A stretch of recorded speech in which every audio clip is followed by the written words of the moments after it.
A'udzu billahi minasyaitonir rajim. Bismillahirrahmanirrahim.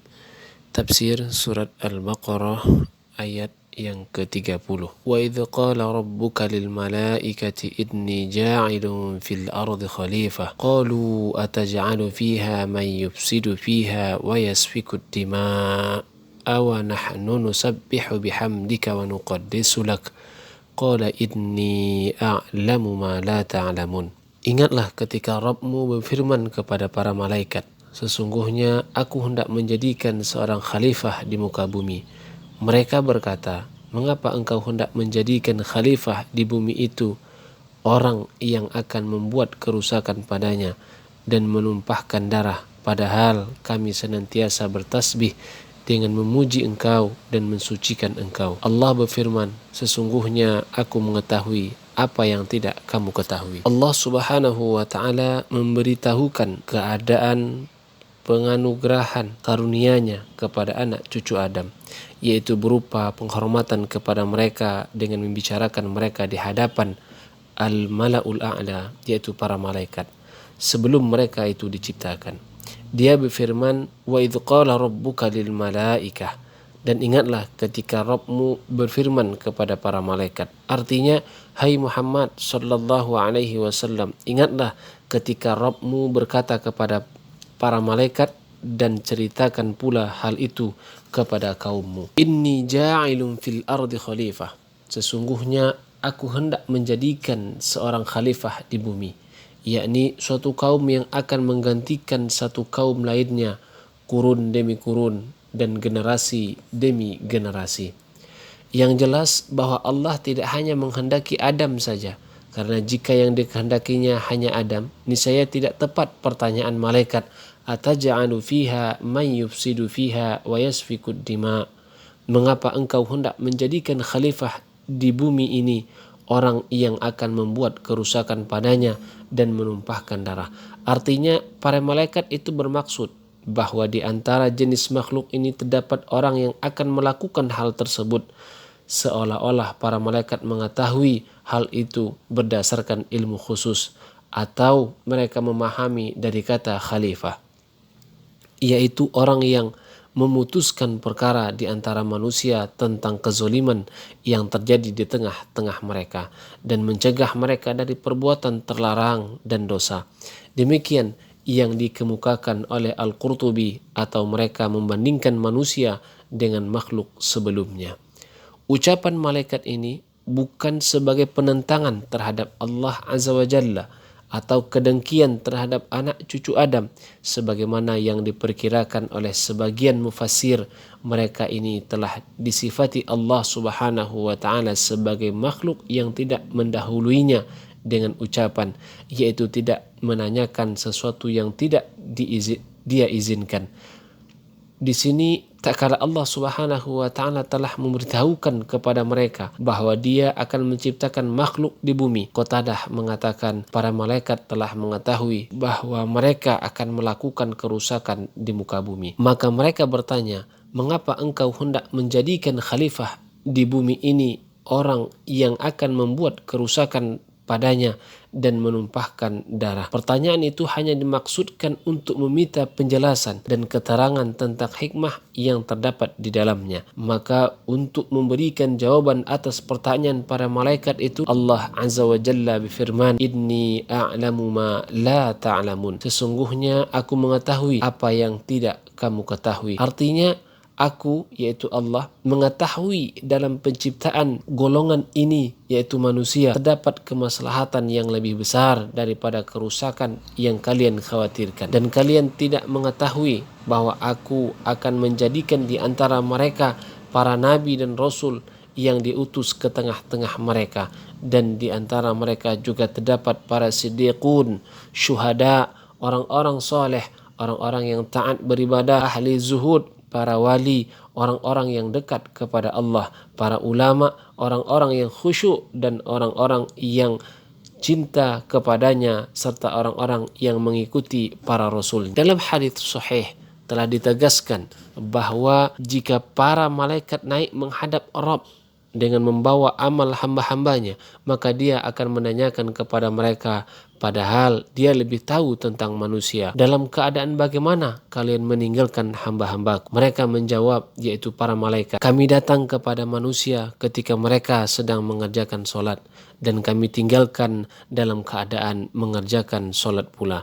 Yang demikian itu karena mereka datang silih berganti mengawasi kita berkumpul dan bertemu pada waktu solat subuh dan solat asar. Maka di antara mereka ada yang tetap tinggal mengawasi, sedang yang lain lagi naik menghadap Allah dengan membawa amal para hambanya. Ucapan para malaikat, kami datangi mereka ketika sedang mengerjakan solat dan kami tinggalkan mereka juga ketika dalam keadaan mengerjakan solat, merupakan tafsiran firman Allah Subhanahu wa ta'ala kepada mereka, inni a'lamu ma la ta'lamun, sesungguhnya aku mengetahui apa yang tidak kamu ketahui. Ada juga pendapat yang mengatakan bahwa hal itu merupakan jawaban atas ucapan para malaikat, yaitu dalam firman-Nya, wa nahnu nusabbihu bihamdika wa nuqaddisu lak, padahal kami senantiasa bertasbih dengan memujimu dan mensucikanmu.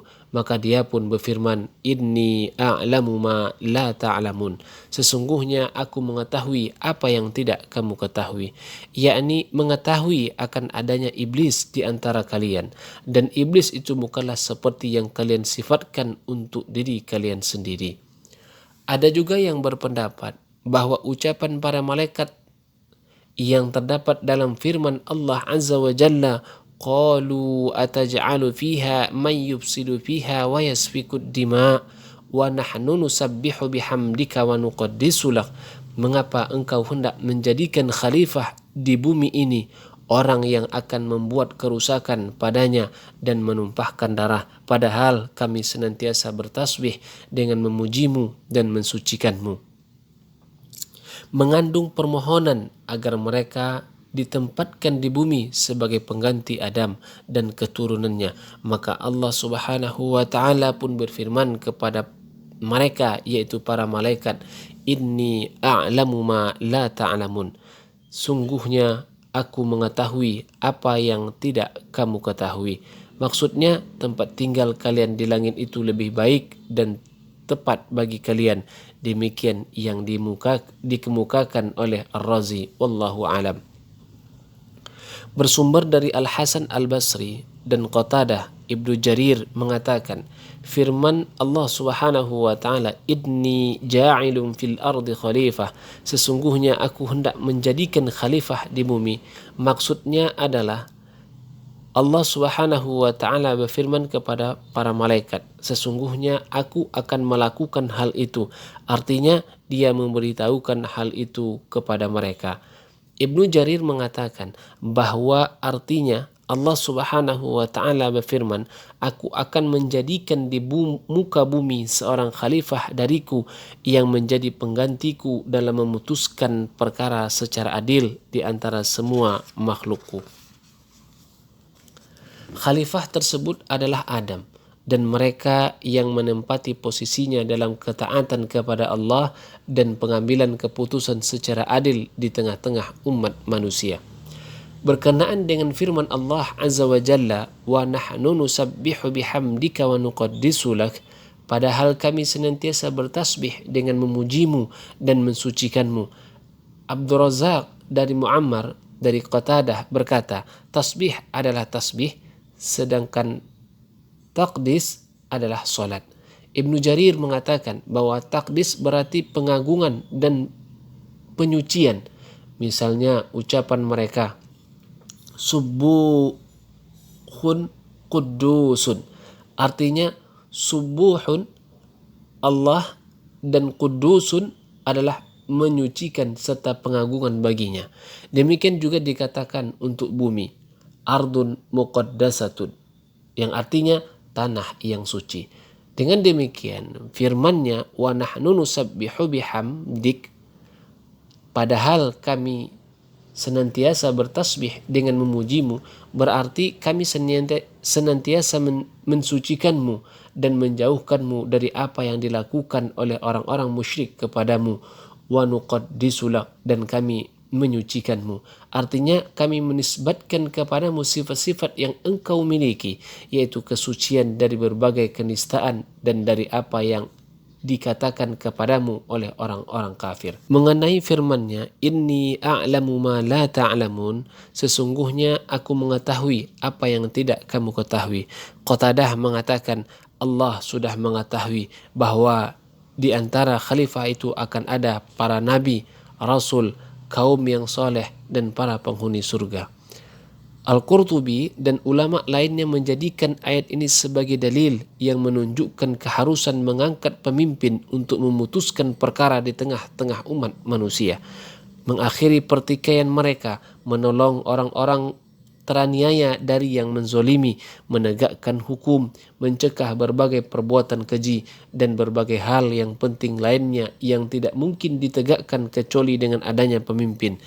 Dan sesuatu yang menjadikan sesuatu kewajiban tidak sempurna kecuali dengannya, maka sesuatu itu sendiri merupakan hal wajib pula. Imamah itu diperolehkan melalui nas, dalil, sebagaimana yang dikatakan oleh segolongan ulama Ahlus Sunnah wal Jamaah terhadap kepemimpinan Abu Bakar, atau melalui pengisyaratan menurut pendapat lainnya, atau melalui penunjukan pada akhir masa jabatan kepada orang lain, sebagaimana yang pernah dilakukan oleh Abu Bakar As-Siddiq terhadap Umar bin Al-Khattab, atau dengan menyerahkan permasalahan untuk dimusyawarahkan oleh orang-orang soleh, sebagaimana yang pernah dilakukan Umar ibn Khattab, atau dengan kesepakatan bersama ahlul halli wal aqdi untuk membaiat, atau dengan baiat salah seorang dari mereka kepadanya, dan dengan demikian wajib diikuti oleh mayoritas anggota. Hal tersebut menurut Imam Al-Haramain merupakan ijma' atau kesepakatan ulama, wallahu alam. Atau dengan memaksa seseorang menjadi pemimpin untuk selanjutnya ditaati. Hal ini dimaksudkan agar tidak terjadi perpecahan dan perselisihan sebagaimana dinyatakan oleh Imam Asy-Syafi'i. Apakah harus ada saksi atau atas terbentuknya imamah? Mengenai masalah ini terdapat perbedaan pendapat. Di antara mereka ada yang menyatakan bahwasanya hal tersebut tidak disyaratkan, dan ada juga yang menyatakan bahwa hal itu memang suatu keharusan dan cukup 2 orang saksi saja.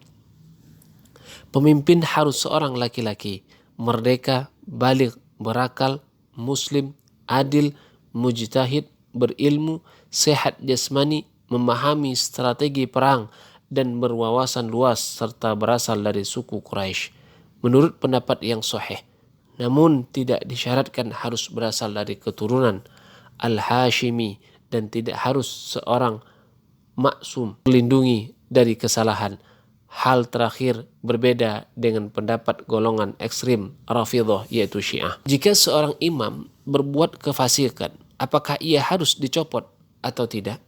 Mengenai hal ini terdapat perbedaan pendapat, tetapi yang sahih adalah bahwa pemimpin tersebut tidak perlu dicopot berdasarkan sabda Rasulullah SAW, illa antarau kufran bawahan indakum minallahi fihi burhanun, kecuali jika kalian menyaksikan kekufuran yang nyata sementara kalian memiliki bukti dari Allah dalam hal ini. Namun apakah ia berhak mengundurkan diri? Terdapat pula perbedaan pendapat dalam masalah ini. Hasan bin Ali radhiyallahu anhu telah mengundurkan diri dan menyerahkan kepemimpinan kepada Muawiyah, tetapi hal itu didasarkan pada suatu alasan, dan karena tindakannya itu ia mendapatkan pujian.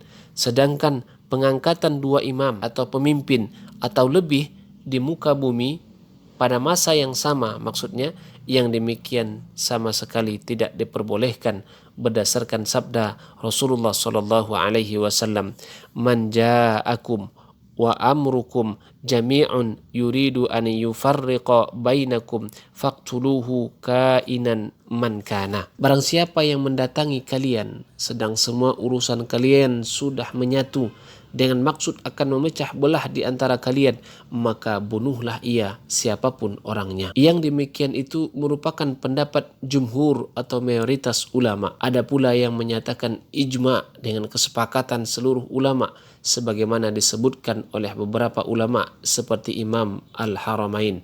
Wallahu alam bisawab.